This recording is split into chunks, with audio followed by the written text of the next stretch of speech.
কেমন আছো? গরম তো খুব ভালোই পড়ছে না?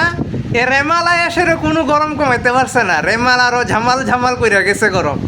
অনে হইছেটা কিতা, আমার মা অনেকটা নতুন রাগ লাগানো শুরু করে দিছে।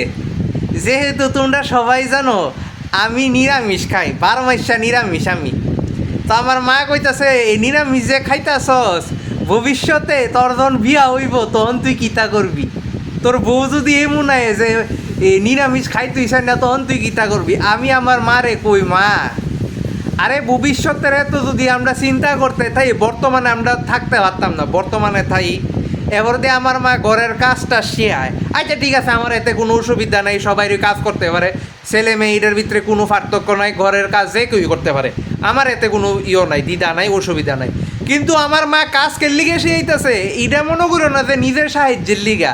ভবিষ্যতে যখন বিয়া করুম, বউর লোকে যাতে থাইকা কাজ করতে পারি, আর বউ যাতে আমার লোকে ঝগড়া না করে এর লিগা।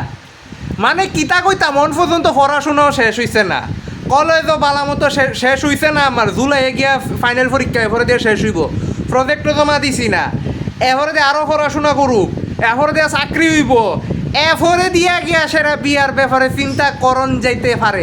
ইরান আমার বর্তমানের যেটা দরকার ইটার চিন্তা না কইরা সেরা মা বিয়ার কথা চিন্তা করে সেটা আমারে ঘরের কাজটা শিখাইতাছে।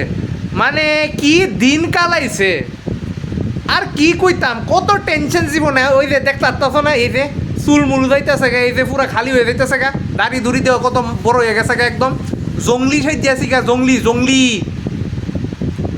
কি কইতাম, এক তো গরম, উপরে দিয়ে এই নতুন একটা জিনিস, মানে কি কইতাম, উফ।